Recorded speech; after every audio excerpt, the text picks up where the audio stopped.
How many people guess hallelujah, I'm free? Or how many people guess it is Jesus? I mean, you didn't know it. So now you know it.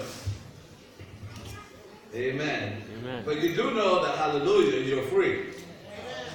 And do you know you're free because it is Jesus? Amen. So you can celebrate even though you don't know the song, you know the message. Amen. So we continue to look to the book of John. And today we will be looking at John chapter 2, 1 through 10. While that's being put up on the screen for you, John chapter 2, 1 through 10, we're not going to read it to you, but it's there. I will read chapter 2, verse 5b. Actually, I'll read verse 5. John chapter 2, verse 5, because here's where the title of our sermon comes. His mother said to the servants, do whatever he tells you. And the title of our sermon today is Do Whatever He Tells You. Pretty simple, isn't it? Amen. Pretty easy, isn't it? Amen. Amen. Those who said amen don't know what you said amen to.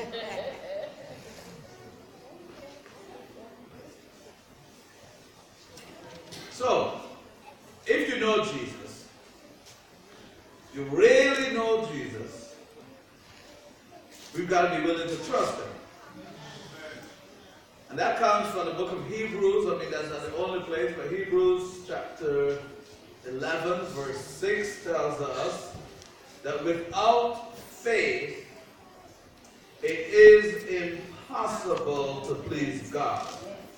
Because anyone, and I would like you to underline, comes to God. Anyone who comes to him must believe that he exists, must believe that he is, and must believe also that he rewards those who earnestly or diligently seek him. Do whatever he tells you to do is easier said than done.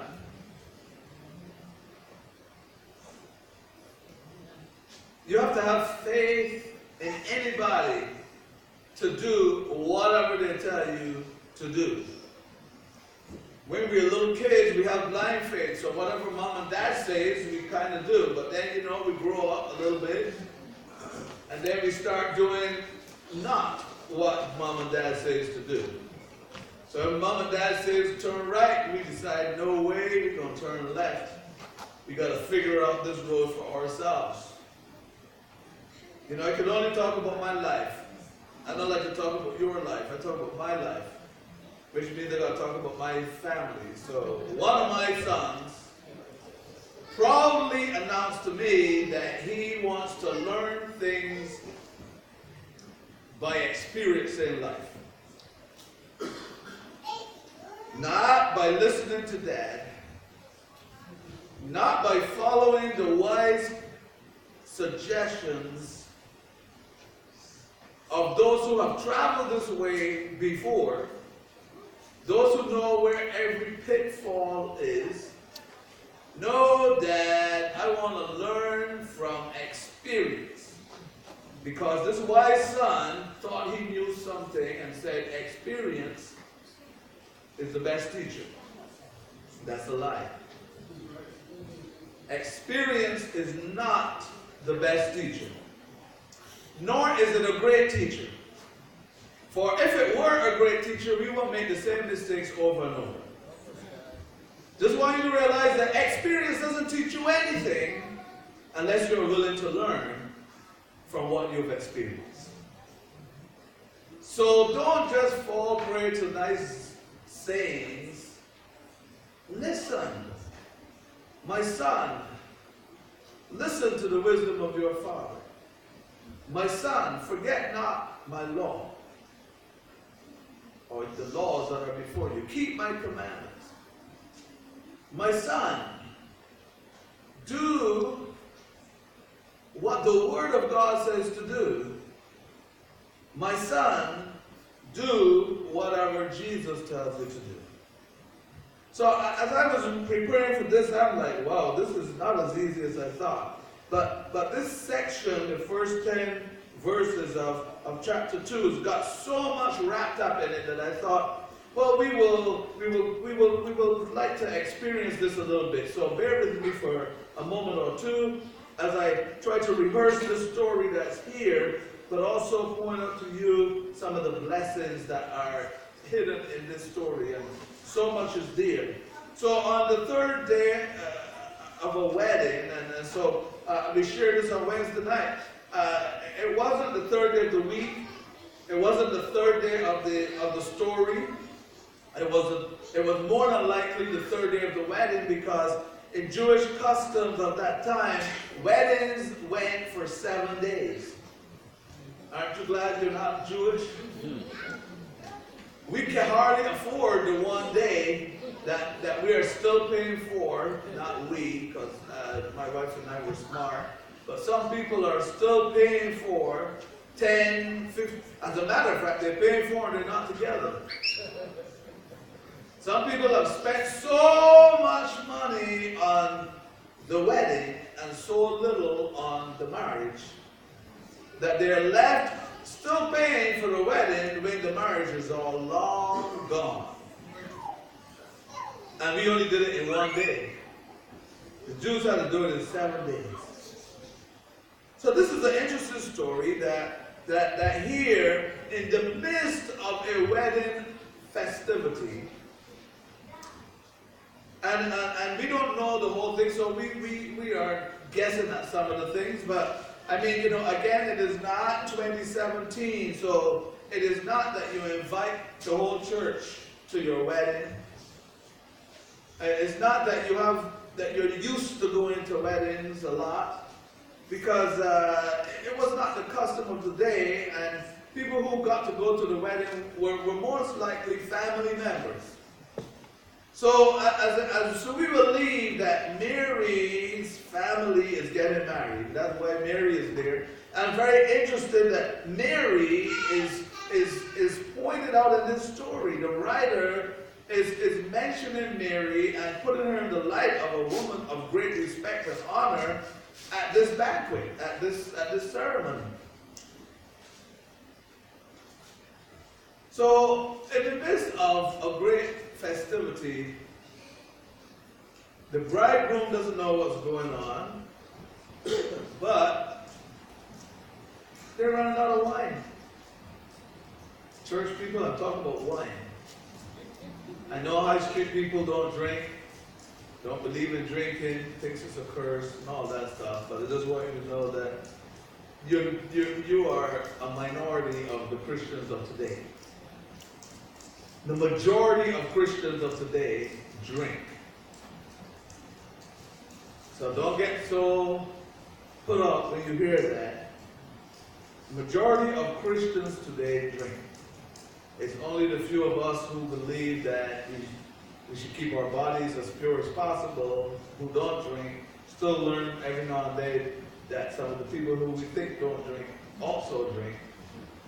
Because we are deceiving ourselves when we put stuff in our cabinets and then we sneak and have a little taste for the stomach's sake. But there's nothing wrong with your stomach. Why are you still drinking? I'm not here to tell you which way is best. It's between you and God. I honor and love you as my brother and sister, whether you drink or not. I have a lot of good Christian drinking friends, a lot of good Christian non-drinking friends. So praise the Lord. But I don't drink, in case you're wondering. I don't like it. I tried it a long time ago, and I don't know what anybody sees in any alcohol. I have never tasted any alcohol that I liked. So hey, that's just me. Has nothing to do with the word for today. So in this passage, Mary is approached somehow, and somebody's telling her, well, listen, we don't have nothing to drink. And everything is gone now. This is not 2017. You can't run out some more stuff. It's not like these people have to work hard to get this stuff together. And they're out, and she goes to Jesus, and she says, Jesus, they don't have any more wine. Now, don't be put off by Jesus' response. Woman, why do you involve me? My hour has not yet come. Jesus' response is not atypical of Jesus.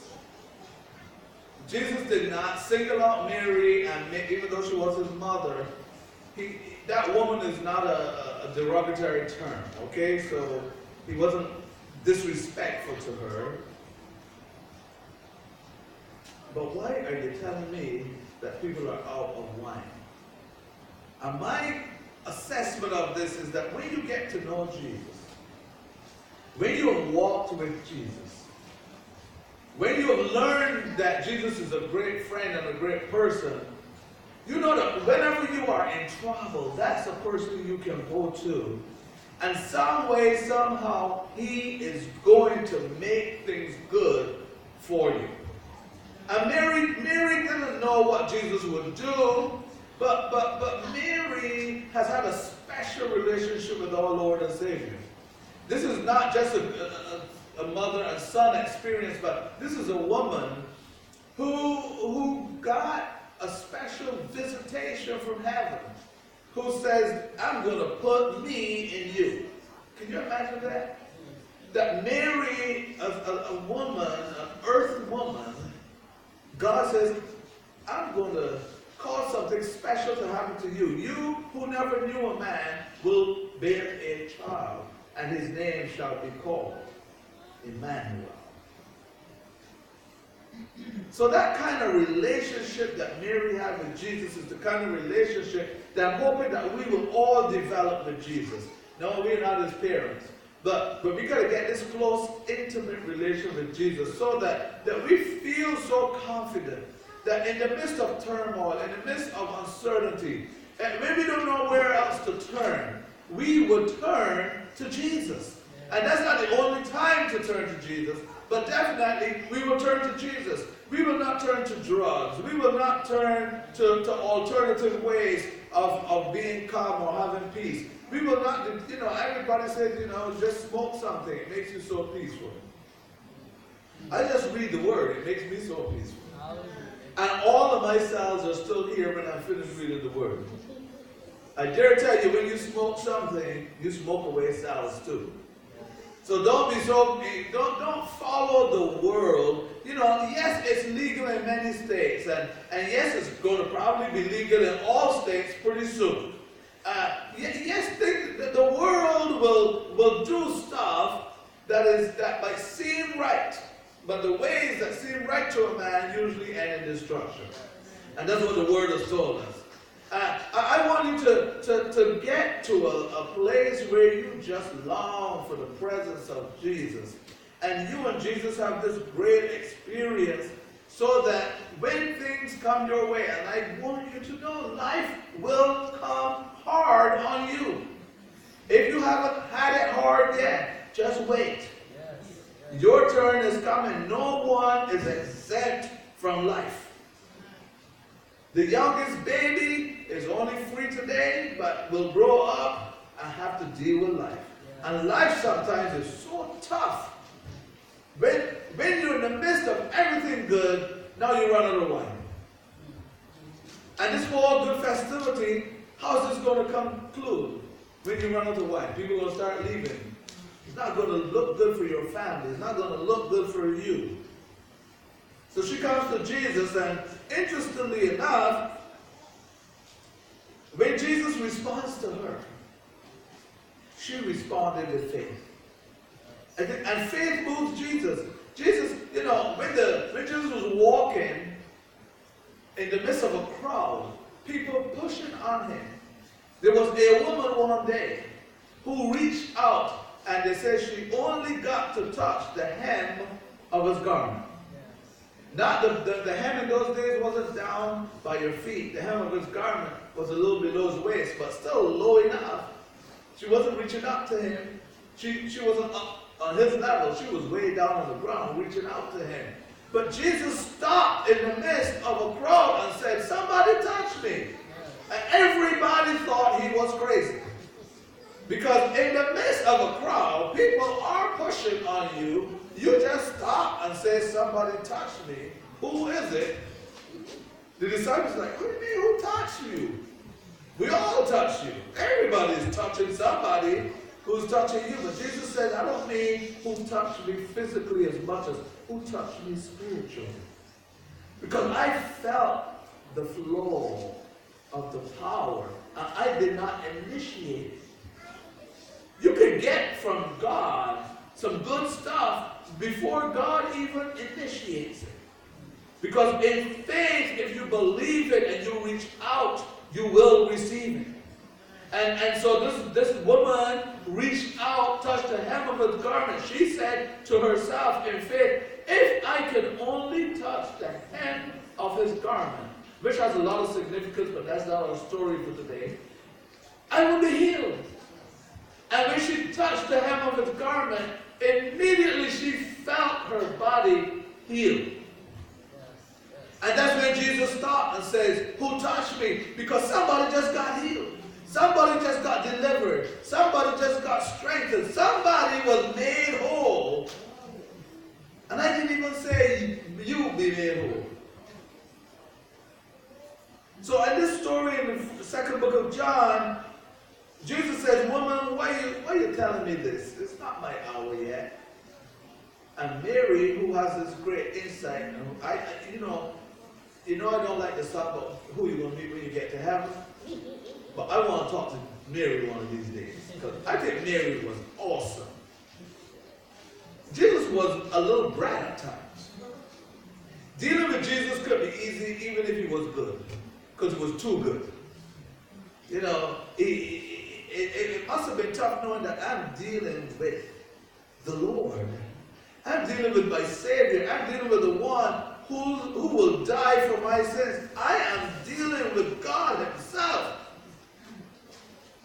I mean, I don't know if you ever think about it, but it's been tough me dealing with my two boys. Not tough as in bad tough, because it's just parenting tough. But if one of my boys was Jesus, well, I don't know that I could discipline him. I don't know that I could tell him anything. I would be scared if I talked to God too loud, because he might shut me up. So what did Mary do? Mary didn't talk back to him. Jesus said, hey, why are you involving me? My hour is not yet come. And Mary turned to the servants and said, listen, what these things to do, you do. She didn't have an argument. She didn't say, why are you talking to me, son? No, I'm your mama. I'm still your mama. I brought you into this world. I can take you up. She didn't do any of that stuff. She just turned and she said, hey, whatever he says to do, do. And that is the pronouncement of faith. Because if she did not believe that he is and that he is a rewarder who seek him, if she didn't believe that he had the authority and the power to make something happen, if she didn't believe that her problems will be solved, you know, our sister said she's been praying for a number of years now for the immigration to make up their mind and allow her daughters and grandchildren to come to be with her here in her new home. And she falls down in prayer, she lay out in prayer, she whatever in prayer, because she knows that if I keep pressing God, I know he will hear me. I know he will answer me. I know that I just got to stay to it. If you are earnest, if you really come to Jesus, he will in no wise turn you away. So I know that someday my daughter and her daughters or children will be here with me. But life is not so great because laws have changed and the immigration rules have changed and the children got older. One child got too old to come as a grandchild. I hope you guys heard that testimony. Because I want you to know that that's not the way it goes, okay? So once you get to 21, No grandparent can bring you here through the immigration process. None. It just doesn't happen. And they don't care when you applied. If you were 2 when you applied and it took them 20 years and now you're 22, they treat you like you are 22 when you applied. You are just a number. There's nobody who's looking at this paper and says, oh, I feel for this family. They've been waiting so long. Let me just let them through. Nobody is doing that. Everybody's going by, well, the rules changed last week, and now we're going by this week's rule. And next week when the rules change, we're going to go by next week's rules. But God has the power and authority. God, who is infinite in all that he can do. He says, if you trust in me and let me have it, I will show you great and wonderful things. Our God is so awesome that I don't care what the rules say. God defies rules. You think there's a rule that God is not greater than? If God is greater than the laws of gravity. He was so much greater than the laws of gravity that Satan said to him, you could jump off of this mountain. And the angels will bear you up. And Satan wasn't lying, because if he jumped off of that mountain, the angels would have borne him up. Our God defied all sorts of human frailties and human challenges because he was God, because he is God. And so, in our lives today, we have a testimony right here. I didn't know this testimony was coming, but I'm thankful for the testimony because it shows that if you have faith, God will move mountains. And the mountain of the United States immigration rules and regulations got put aside. And a young lady who is over 21 is coming under her mother, being sponsored by her grandmother. That is no longer possible. But with God, all things are possible. Amen. We got to understand that don't let what man sets up as a wall to stop us from believing. Because many will set up walls, but I always remember in the 80s, Sandy Patty came up with a song, and she says, it may be a wall, but it's a door. That's all. See, Jesus, if you put up a wall, Jesus put a door right there, and we can walk through. You put up a wall that was called the Red Sea, and Jesus says, okay, walk through on dry land. You think that those old stories are just old stories? No, there are new stories. They're happening today. Physically, the Red Sea is not being parted, but in our lives, Red Seas have been coming up.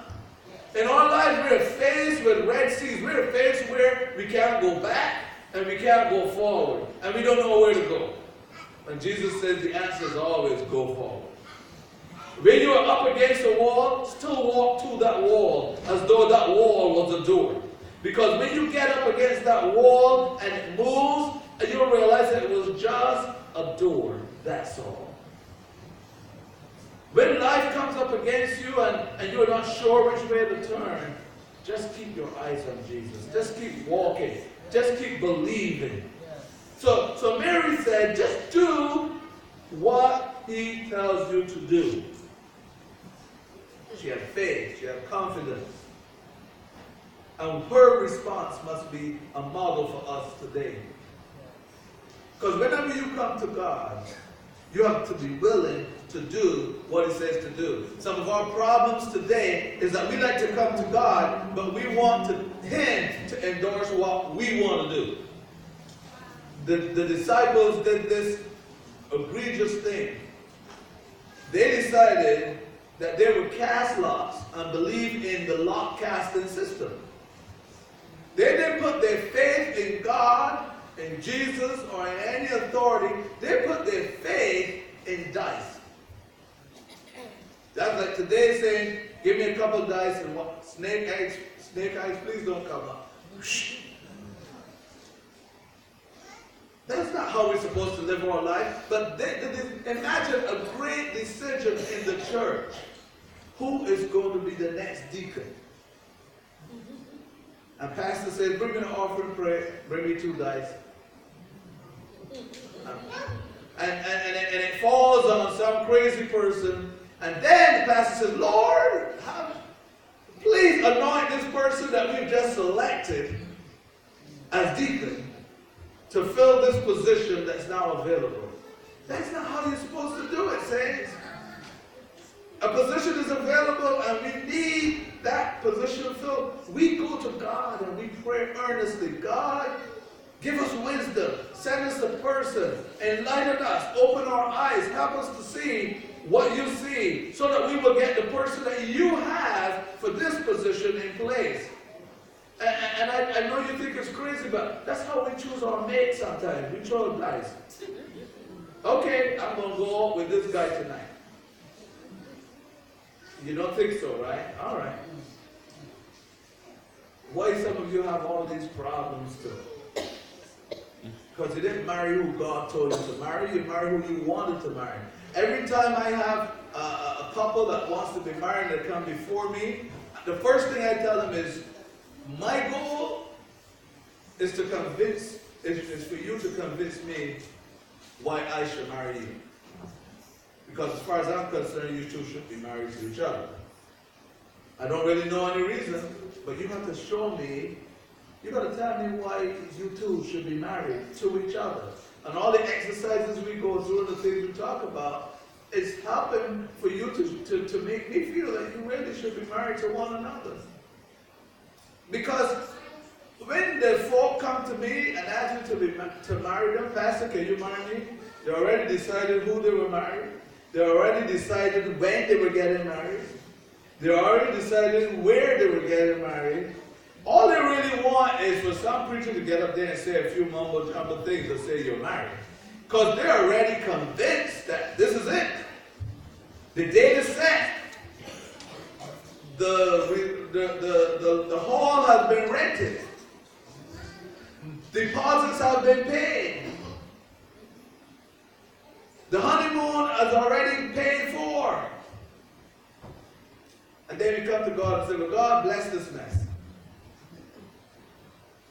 And that's not what that's really getting the cart before the horse. You should go to God first. Have God make these decisions in your life. And it's not only marriage. You know, we go to college, well, first of all, we may not go to college. So please pray to God. I don't think you need to pray to God about whether you should go to college. I think you should go to college and pray to God will help you through it. How about that?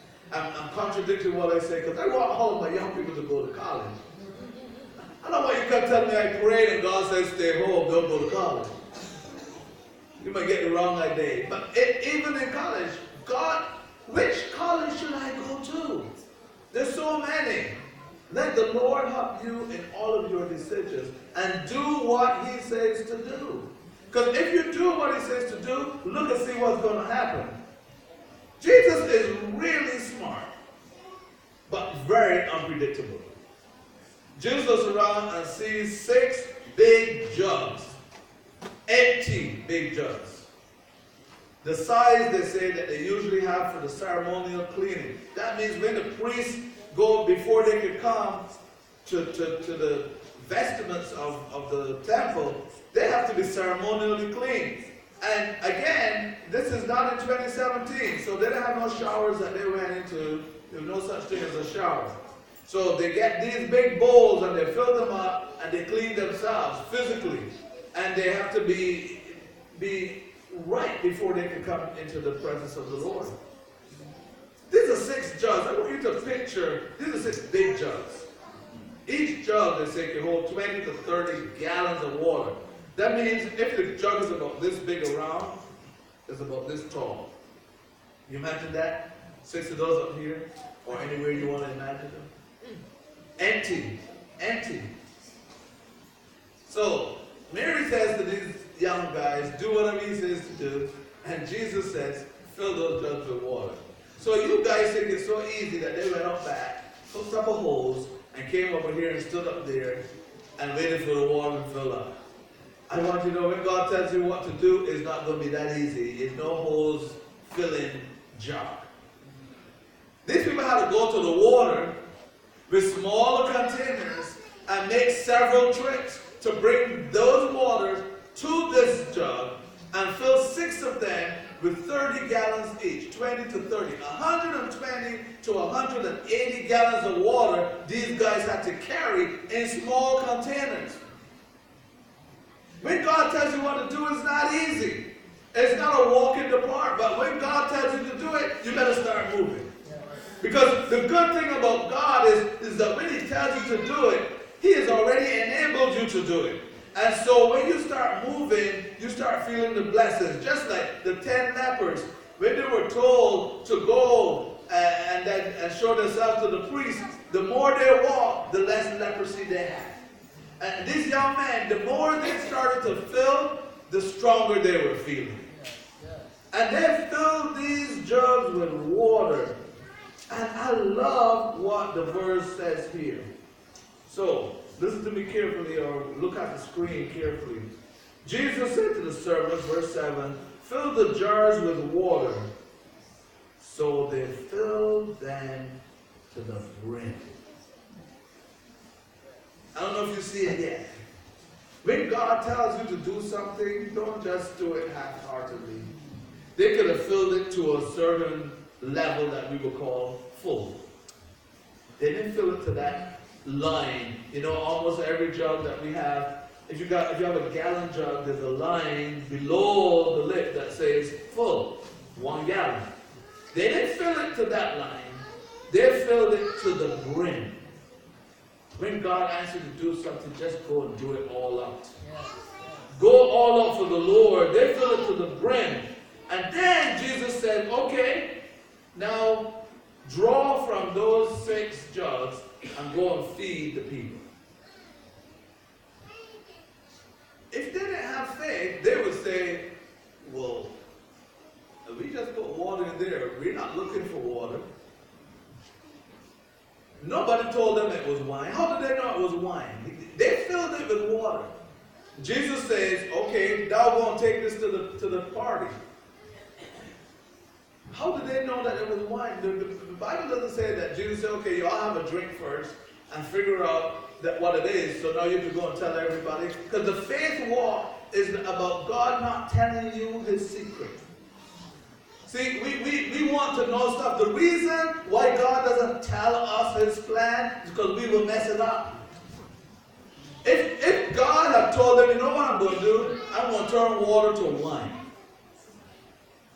Those people would have gone out and get some grapes and stuff and added in with that water. And Jesus said, no, I doesn't fill it with water. Jesus is the one who's going to do the miracle. He doesn't need our help to do the miracles in our lives. He just needs us to be faithful. He just needs us to give ourselves wholly to him. We got to be willing to do what he tells us to do. That's why he's only going to tell us so much. If he tells us more, we're going to try to help him. We're going to try to make it work. Jesus said, I don't want you to make it work. I want you to fill those with water. Okay, Jesus, they're filled. Oh, thank you guys. Now, go and draw from this and give it to the guests. So I know if that was me, I would go and draw a little bit and taste it first. I'm not going to give these people water, but they're going to kick me out of there. They want wine. They don't want no water. I don't know how the faith grew up in these men who don't really know Jesus. But somehow, by being in his presence, see, just being in the presence of Jesus gives us a new understanding of who he is, helps us to come to a new place in him. So these guys didn't question Jesus. These guys didn't say, well, but it's only water. Jesus didn't say, it is now wine, take it to them. Jesus didn't say, taste it and tell me if you like my wine mixing abilities. Let me know if you want it richer or whatever. I'm not a wine drinker, so I have to ask some of you what that means. But Jesus just says, take it and give it to the guests. And the Bible says, let me read, because you guys don't believe me. Then he told them, verse 8, now draw some out and take it to the master of the banquet. The master of the banquet was the person in charge and the person who was going to get in trouble for running out of wine. So they did. And the master of the banquet tasted the water that had been turned into wine. So again, these servants are just doing what the Lord says. What did he say? Fill it. They fill it.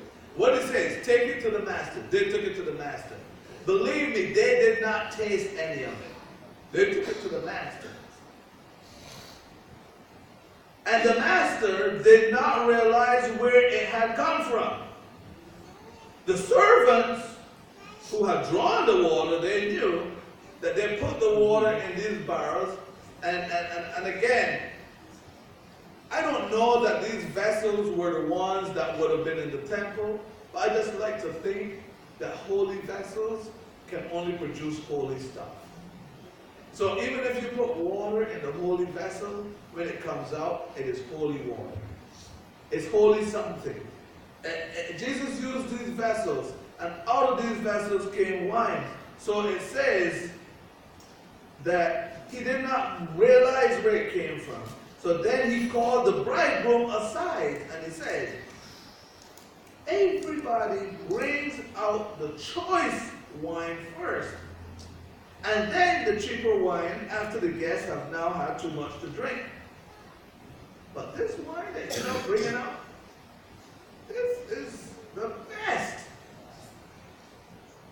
When Jesus blesses you, you are blessed with the best. Yeah. Jesus doesn't bless you with an imitation. You know, they got leather and they got pleather, right? And Jesus doesn't bless you with no pleather.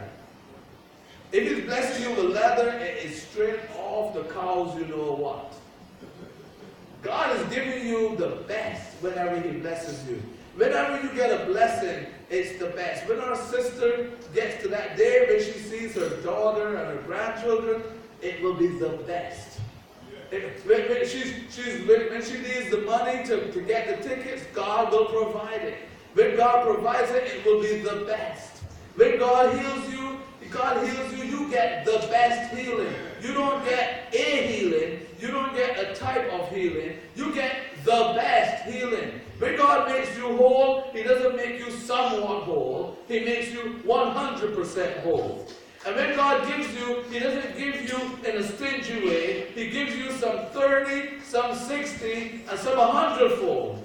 I don't know about you, but whatever the Lord tells me to do, I'm doing it. So when God says to me, Pastor Dave, give this, I give it. Go here, I go there.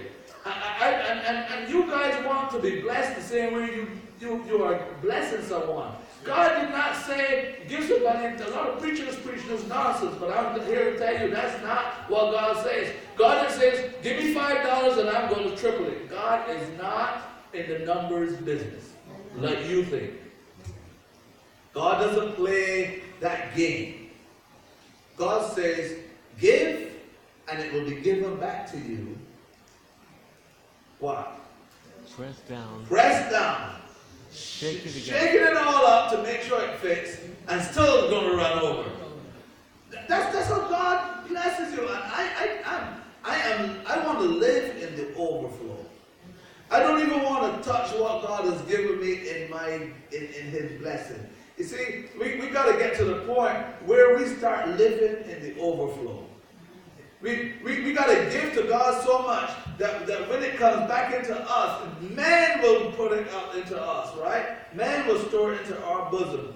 Our bosom's going to get filled, but then it's going to come over. And I want to be like the rich people.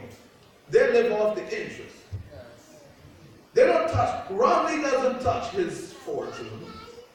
Trump doesn't touch what he thinks is his fortune. Nobody touches their fortune. They're living in the overflow. But why can't the people of God also live in the overflow? I want to do whatever he tells me to do. Because when God blesses me, I'm going to be blessed, pressed down, shaken together, and running over. And that overflow, all of you can have some of my overflow. Ain't that awesome? Amen. You can't have my blessing, but you can have my overflow. And I've given any of you my blessing, but you can all share in my overflow. But guess what I wish for you? brothers, above all things, that you prosper, and you be in health as your soul prospers, so that you will have overflow, so that others can be blessed by your overflow. I don't want to be pastor blessed with overflow, and all you guys are the sheep, just lapping up the overflow from the pastor. Pastor wants all of the sheep to be blessed, pressed down, shaken together, and running over. All of my sheep have to be fat. I don't want no bony sheep. I want fat sheep, filled up, pressed down, shaken together, running over. Not fat as in unhealthy. Don't look at me that way. I want my sheep to look good and strong. I want my sheep to be strong. I want my sheep to be able to stand against the walls of the enemy. I want my sheep to know my voice, not mine at this time, but God's voice. I want my sheep to be so blessed that they can call on the name of the Lord and they know that they're saved and their household is saved and their family is saved. I want us to be living in the overflow because we are so blessed that, as the saying is, too blessed to be stressed. I used to ask, every now and then I used to ask Brother Skip, how you doing? He says, Pastor, I'm too blessed to be stressed. You know, Brother Skip had that little nice walk, you know. I can't do it. Only Skip could do that walk. But he had that little swag and he had that walk. He said, Pastor, I'm too blessed to be stressed. I said, you're right, buddy. I appreciate it. We got to be blessed. We got to just be awesome in receiving from God. But you don't do it without giving of your best. You got to work hard. Are you willing to do whatever God tells you to do? Or are you like my other son? I didn't tell you which one I was talking about the first time. Are you like my other son who just wants to get a passing grade? So I got two sons. One fights for an A, and the other one fights for a C.